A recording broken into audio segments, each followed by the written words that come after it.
Hello everyone, engineering hydrology subject में आप सभी का स्वागत है। आज हम लोग ग्राउंड वाटर मॉडलिंग टेक्निक्स के बारे में पढ़ेंगे। ये जो है मॉडल 4 का मॉडल 5 का चौथा लेक्चर है। And in this we have already discussed about these two methods, filtration and sorption, in the topic of reduction of ground water pollution. अब हम बात करेंगे अबाउट दिस केमिकल प्रोसेसेस। अब केमिकल प्रोसेसेस के चलते there are formation of precipitate, और ये precipitate क्या होते हैं, they settle in the ground water which get deposited in the ground water है when the ions are in sufficient quantities, because ions यदि होंगे तो due to the water presence this will be forming the precipitates. Second is the important ions which are involved in the precipitation reaction are calcium, magnesium, this bicarbonate ion and the sulfate ion. Third point is this key trace elements with the precipitation potential are of the ions of this arsenic, cadmium, barium, copper, this cyanide, fluoride, iron Fe2+, Fe3+, this lead, Hg, Mb, molybdenum, zinc and then palladium. So these are the trace elements also which can cause the precipitation if they are present in the sufficient quantities. ये trace elements हैं, यानी कि उतनी amount में नहीं present है जितना कि ये second point वाले elements present है. So in the fourth point you can see whenever there is minimum moisture near the surface, then the precipitation takes place, and that will be the problematic one. So that has to be reduced by this groundwater pollution technique. So this microbial decomposition, it is the ultimate destruction of the pollutants can be done by the microorganisms, because जितने भी pollutants हैं उनका जो decomposition है वो आप chemical processes से करेंगे, but उसमें क्या होगा, कुछ ना कुछ outcomes ऐसे निकल के आएंगे which will be posing a problem.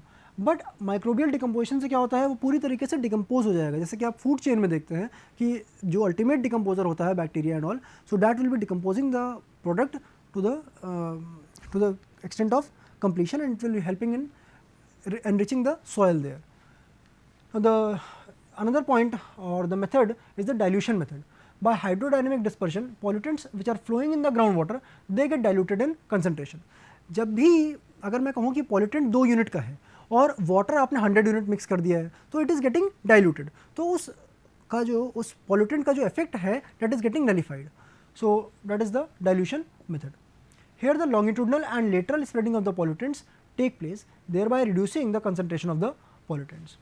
Okay, so that is one method for reduction of the groundwater contamination. Now let us talk about the groundwater modeling techniques. अब हम बात कर रहे हैं यहाँ पे कि आपको ग्राउंड वाटर स्टडी तो करना है, but with the help of some softwares और some models which can easily predict the behaviour of your aquifer. So ground water models are computer models of ground water flow system. किस तरीके से पानी ground में flow कर रहा है, underground flow कर रहा है, that can be depicted by the computer models. Also it is used to simulate and predict the aquifer conditions, कि कहाँ पे रॉकी स्ट्रेटा मौजूद है, कहाँ पे एक्यूफर में ज़्यादा पानी है, कहाँ पे वाटर टेबल हाइयर है या लोअर है. ये सब प्रेडिक्ट करने के लिए ये ग्राउंड वाटर मॉडलिंग टेक्निक्स का हम इस्तेमाल करते हैं. Now the computations in the groundwater mathematical models, these involve the differential equations which are solved by approximate method using a numerical analysis, जो कि हम basically use करते हैं to solve or to get the actual result. The mathematical equations are solved using numerical codes such as the mod flow, hydrogeosphere, etc. These are the few codes which are being developed for the getting of this groundwater modeling. अब यदि हम बात करें hydrologic या हाइड्रोजियोलॉजिक models की, तो कुछ material models होते हैं, कुछ मैथमेटिकल मॉडल्स होते हैं. यदि हम मटेरियल मॉडल्स की बात करें तो एक फिजिकल मॉडल होता है जो कि आप यदि बात करें तो एकदम जनरल सा मॉडल होता है जो आप अपने स्कूल्स में बनाते हैं कि एक चीज़ का एक छोटा representation. Okay, that is called as the physical model. Example sand tank model. Next is the analog model. Analog model की हम बात करें तो this is what viscous fluid models, membrane models, thermal models, blotting paper model होते हैं, electric analog models होते हैं. So these are some models which are based on the basic calculations. Next अगर हम मैथमेटिकल मॉडल्स की बात करें तो इसमें 2 प्रकार के मॉडल्स होते हैं. एक होते हैं एम्पेरिकल मॉडल्स, एक होते हैं थ्योरेटिकल मॉडल्स. एम्पेरिकल मॉडल्स में आर्टिफिशियल न्यूरल नेटवर्क मॉडल्स होते हैं, रिग्रेशन मॉडल्स होते हैं, which we will also be covering in the subject of irrigation and water resources engineering. Theoretical models की यदि हम बात करें तो वाटर बैलेंस मॉडल्स होते हैं, जहाँ पे आप वाटर बैलेंस की इक्वेशन का यूज़ करते हैं. ओके, कितना पानी धरती पे आ रहा है और कितना पानी एटमॉस्फेयर में वापस से जा रहा है. Okay, then analytical models and numerical models. So these are the models by which you can get a computer program for developing the software. Okay. Ground water modelling techniques में what are the material models. अब material models में हमने बात करी क्या, कुछ physical models होते हैं, कुछ एनालॉग मॉडल्स होते हैं, जो हमने अभी पीछे डायग्राम में देखा था. Okay, in that flow chart. Physical model is tangible, जिसको आप टच कर सकते हैं, देख सकते हैं, that is the tangible model. It is the constructed representation of the portion of the natural world, that is scale down version. तो कोई एक बड़ा मॉडल जो एक्चुअल में रियलिटी में इस तरीके से था, उसको आपने स्केल डाउन करके एक अपने लिए ये मॉडल बनाया, और इसमें आपने सारे एक्सपेरिमेंट्स किए so that you can understand the working of this real world model, real world problem. Analog models क्या होते हैं? These use substances other than that those in a real system. But analog में क्या होता है, इसका जो वर्ड है ये है एनालॉजी. एनालॉजी मतलब क्या हुआ कि एक चीज़ किसी दूसरी चीज़ से मेल खा रही है. जैसे मैंने आपको एक एग्जांपल दिया था कि जब थीस साहब ने अनस्टडी रेडियल फ्लो की इक्वेशन दी, तो उन्होंने अज्यूम किया कि जिस तरीके से हीट फ्लो होता है कंडक्शन का, ओके, कंडक्शन के मेथड से जो हीट फ्लो होता है, उसी तरीके से कुछ ग्राउंड वाटर फ्लो का भी आपने सिस्टम देखा था. तो यहाँ पे भी कुछ एनालॉजीज हम मानते हैं. They use the observation of one process to simulate physically analogous natural processes. तो एक जगह का ऑब्जर्वेशन हम दूसरी जगह इम्प्लाई करते हैं. Alright, so that is one example of heat flow जो कि ग्राउंड वाटर फ्लो के लिए हम देते हैं. Next is the mathematical model. It is a set of mathematical expressions and the logical statements which are combined in order to simulate a natural system. It uses a governing equation thought to represent the physical processes that occur in the system, together with the equations that describe heads or the flows along the model boundaries.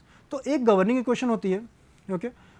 और यही governing equation उन सभी physical processes को, जैसे कि मैं कहूँ कि इवेपोट्रांसपिरेशन हो रहा है, ट्रांसपिरेशन हो रहा है, there are other losses also, infiltration हो रहा है, तो जो भी फिजिकल प्रोसेसेस हो रहे हैं उनको डिटर्मिन करने के लिए कुछ गवर्निंग इक्वेशंस होती हैं. ओके, जैसे कि अगर मैं एग्जांपल मिलूँ तो एक Darcy's law, okay, Darcy's law वाली इक्वेशन है एक governing equation which is governing the flow. Q is equal to K I A, जो आप लिख देते हैं, V is directly proportional to I, V is equal to K I. So this is one governing equation, क्योंकि ये govern किसको कर रही है? फ्लो को गवर्न कर रही है. कहाँ पे? किसी भी एक सिस्टम में. Okay, so this is there. और ये डिपेंड करता है बाउंड्री कंडीशंस के ऊपर कि उस चीज़ की फिजिकल बाउंड्रीज कहाँ कहाँ तक मौजूद है. अभी हम आगे देखेंगे कि मॉडल की बाउंड्री कंडीशंस क्या क्या होती हैं, किस तरीके से आप उसको डिटरमिन करते हैं. For time dependent problems, an equation describing the initial distribution of the heads in the system is also required. यानी कि अगर आप टाइम के रिस्पेक्ट में बात करें और एकदम स्टार्टिंग में t इज इक्वल टू 0 पे जब आपने सिमुलेशन स्टार्ट नहीं किया है, okay, when the simulation has not yet begun, not yet started, तो उस समय क्या कंडीशंस वहाँ पे मौजूद हैं? तो those are called as the initial conditions. क्यों? क्योंकि जब समय बीतेगा, with the passage of the time the conditions will change and the model will start to work. तो इनिशियल कंडीशंस से हम ये कंपैरिजन करेंगे कि किस तरीके से चेंजेस देखने को मिल रहे हैं. Second point here, mathematical models can be solved analytically using calculus which are known as the analytical models, or they can be solved numerically using numerical techniques, okay, which are called as the numerical models. तो यहाँ पे दो तरीके जो होते हैं वो हम यहाँ पे देख सकते हैं, एनालिटिकल मॉडल्स के रूप में या फिर न्यूमेरिकल मॉडल्स के रूप में. So these are the different types of models, okay. So equation of motion, Darcy's law, okay, equation of continuity, mass balance and advection dispersion equation. तो ये जो है कुछ methodologies हैं या फिर मैं कहूँ कुछ equations हैं, alright, कुछ थ्योरीज हैं जिनका आप यूज़ करते हैं partial differential equation, boundary condition और इनिशियल कंडीशन के साथ में to get a solution. And when you get a solution it can be by analytical method और एनालिटिकल मॉडल और द न्यूमेरिकल मॉडल और numerical equations, okay, numerical analysis. तो solution का आपको एनालिसिस करना होता है. So to get the desired output, तो that is the solution methodology. तो आपने कोई थ्योरी ली, उसके बाद आपने उसका गवर्निंग इक्वेशन देखा कि किस किस इक्वेशंस को आप यूज़ करेंगे जो कि पार्शियल डिफरेंशियल इक्वेशन के फॉर्म में है, बाउंड्री कंडीशन आपने लगाई, इनिशियल कंडीशन आपने लगाई, then you get the solution और उस सॉल्यूशन का आप एनालिसिस करते हैं जो कि एनालिटिकल या फिर न्यूमेरिकल हो सकता है. Now let us talk about the modelling protocol, यानी कि एक सेट ऑफ कंडीशंस या फिर सेट ऑफ रूल्स जिसके द्वारा ये पूरा का पूरा पर्पस डिफाइन होता है, और you can also get the result of the entire modelling technique. तो यहाँ पे first step is you have to define the purpose, कि किस काम के लिए आप इस मॉडल को तैयार कर रहे हैं। जैसा कि एग्जांपल के तौर पे देखें तो ग्राउंड वाटर टेबल के बारे में आप बात करना चाह रहे हैं कि how the drawdown is being affected, या फिर आप इस तरीके से बात करना चाह रहे हैं कि ग्राउंड वाटर कंटामिनेशन कितना हो रहा है, या कहाँ कहाँ पे उस ग्राउंड वाटर कंटामिनेशन को कितने कितने डेप्थ तक आप देखना चाह रहे हैं। तो it depends on the purpose of your work. Then conceptualization of mathematical model, तो उसी पर्पस को आपने क्या किया इक्वेशन के फॉर्म में, कि हम इसको सॉल्व कर सके, उसको कंसेप्ट आपने यहाँ पे मैथमेटिकल मॉडल एक आपने तैयार किया। इसको तैयार करने के लिए आपको फील्ड डेटा बाहर से लेना पड़ेगा। ओके, तो that field data is utilized as a input parameter, तो ये आपका इनपुट पैरामीटर होता है। Then what you do some numerical formulation, जो हमने पहले भी पढ़ा अभी, तो ये जो है आपका मेथडोलॉजी है, that is the solution to get out the solution. तो you form a numerical formulation, उसके बेस्ड आप कंप्यूटर प्रोग्राम बनाते हैं। फिर कोड यदि वेरीफाई होता है तो आप आगे बढ़ेंगे, यदि कोड वेरीफाई नहीं होगा so will go back to the program here. और इसमें क्या होगा, in this for this code verification you have to go to the analytical solution, because analytical solution ही होंगे जो कि आपका डिपेंड करेगा क्या किसके ऊपर, ये इस न्यूमेरिकल फॉर्मुलेशन के ऊपर।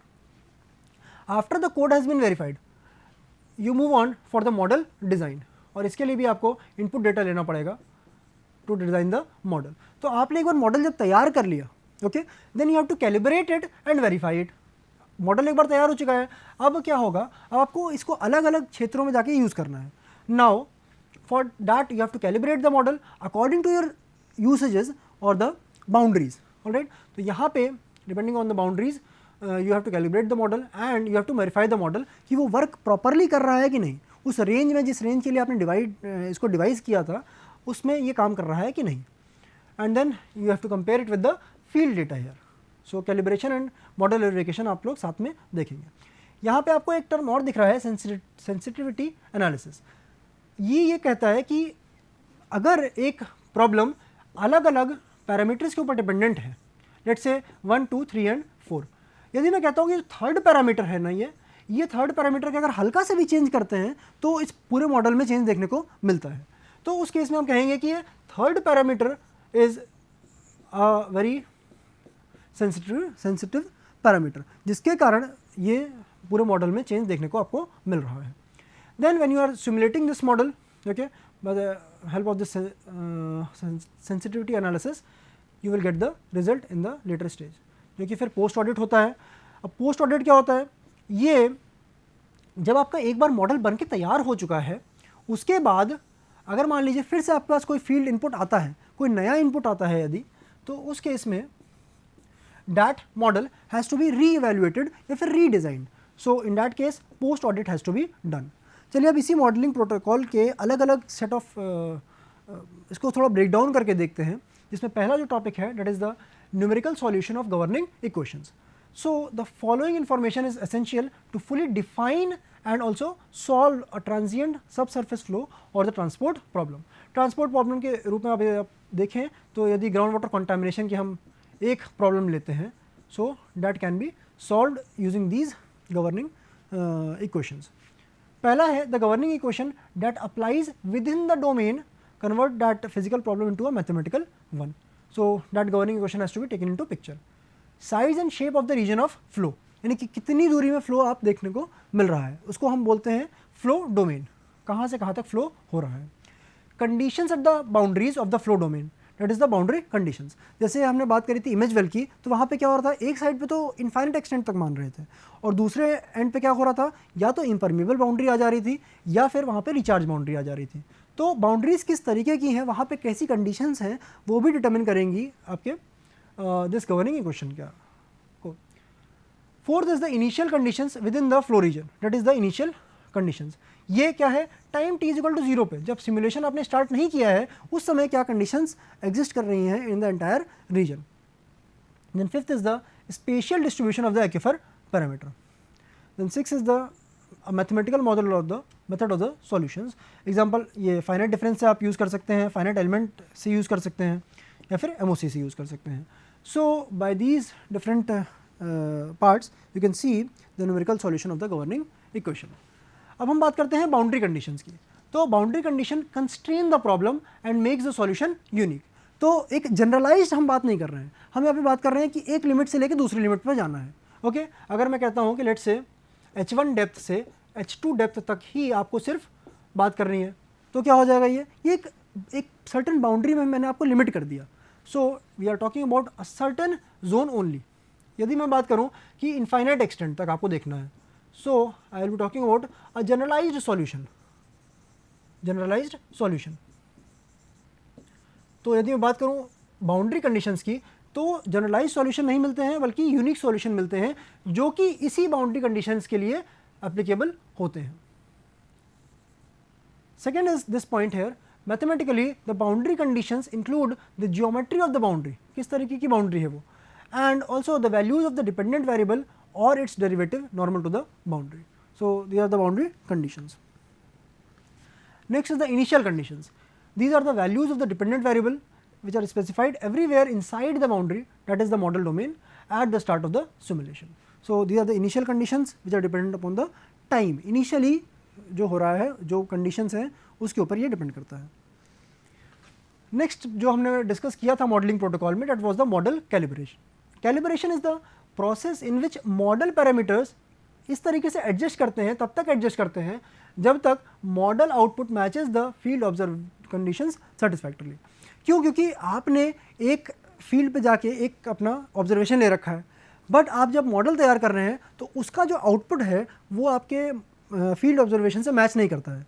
यानी कि आपकी जो मॉडलिंग टेक्निक है दैट इज़ प्रॉपर और improper, that is totally improper. Okay, there must have been some problematic areas, चाहे वो बाउंड्री कंडीशन में हुई हो, चाहे वो इनिशियल कंडीशन में हुई हो, या फिर वो आपके गवर्निंग इक्वेशन में ही हुई हो। So there must have been some और द अदर एरर।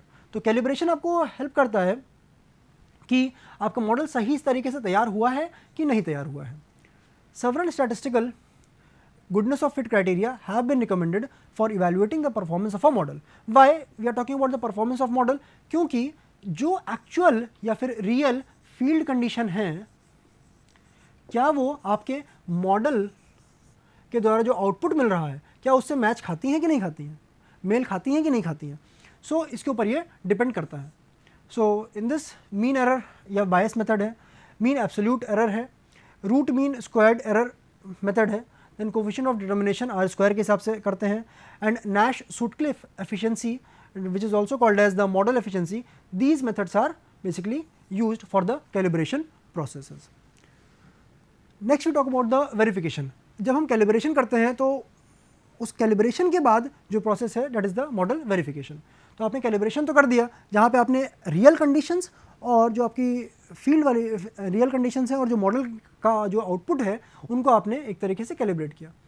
तो process in which the calibrated model is shown to be capable of reproducing a set of field observations independent of that used in model calibration. तो आपने late से एक real का आपने modelling करी, okay, you have modelled and you have prepared a model. अब क्या ये मॉडल किसी दूसरे लेट से R2 एरिया में काम कर रहा है कि नहीं कर रहा है, R3 एरिया में क्या ये रिजल्ट दे पा रहा है कि नहीं दे रहा है, या फिर R4 एरिया में क्या ये मॉडल काम कर पाएगा कि नहीं कर पाएगा। और जब मैं R1, R2, R3 और R4 एरियाज़ की बात कर रहा हूँ तो मैं ये मान के चल रहा हूँ कि R2, R3, R4 की जो कंडीशंस हैं जो हमने मॉडलिंग में यूज़ कर रखी हैं, let it be boundary condition, let it be initial condition, these are all similar, okay, these are all similar to R1 condition, okay, so that is one thing। तो ये model आपका हर जगह पे काम करना चाहिए।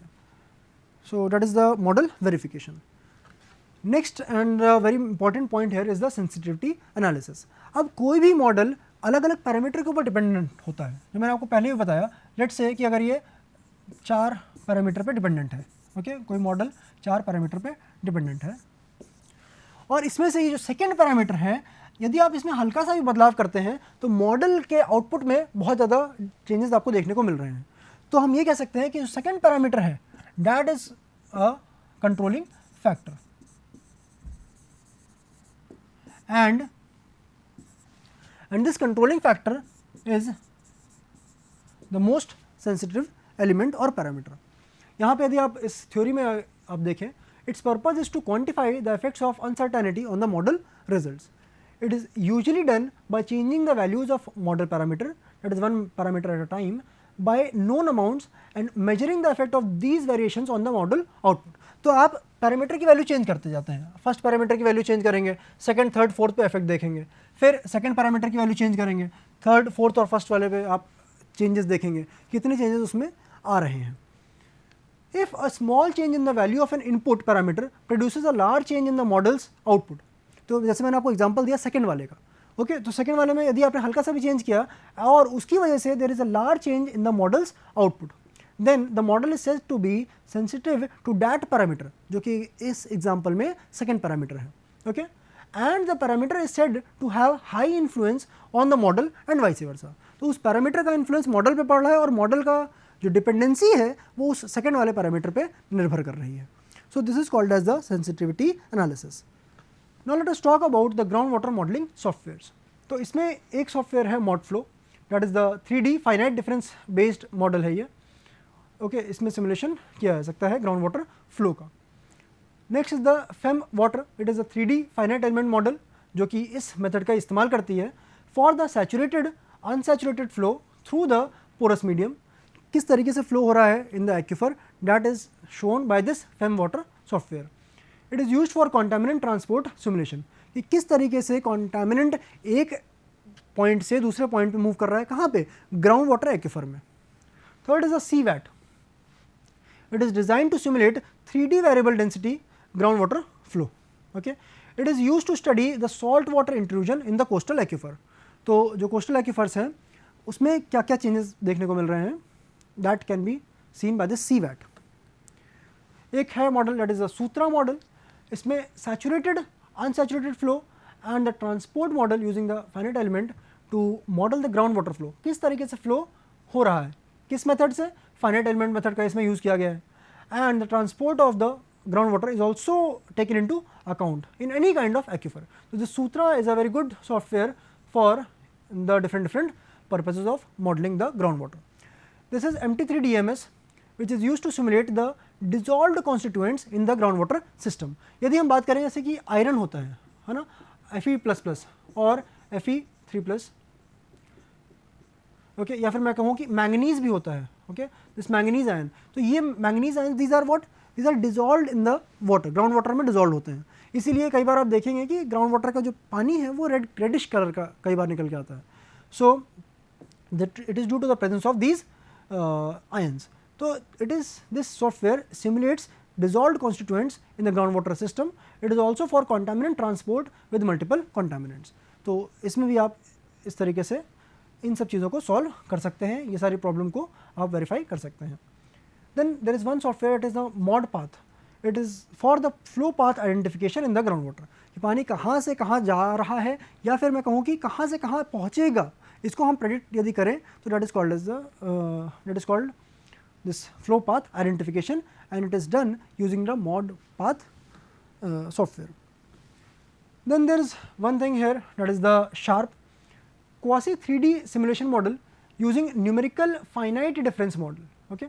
It is using the finite difference method here to simulate the fresh water and the salt water flow separated by a sharp interface. तो यदि fresh water body है और यहाँ पे salt water body है, okay, तो इसका एनालिसिस करने के लिए this model can be used.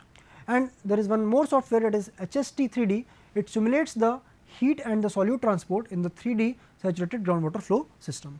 तो यहाँ पे हमने अभी तक कुछ मॉडल्स के बारे में बात किया, and let us now talk about these 3 last models here. First की यदि हम बात करें, it is for simulating the groundwater flow, solute transport and the multi-component geochemical reactions. Other software is Tough2. इसके और भी वेरिएंट्स आए हुए हैं इस सॉफ्टवेयर के, ओके, अलग अलग वर्जन्स हैं इसके। Then simulators for the flow through the fractured porous media. तो ये रॉक के लिए इस्तेमाल कर सकते हैं। कौन से रॉक? जो कि फ्रैक्चर्ड रॉक हैं। Okay, this can be used, इसीलिए इसका नाम भी इस तरीके से रखा गया है टफ टू। हाइड्रस की यदि हम बात करें, two it is the model the flow in a variably saturated porous media using the finite element method. तो ये कुछ सॉफ्टवेयर्स हैं जिनके बारे में हमने आज डिस्कशन किया, and then we will be moving on to the other topics in the next class, where we will be talking about the different components of the recharge of the groundwater. Thank you for today.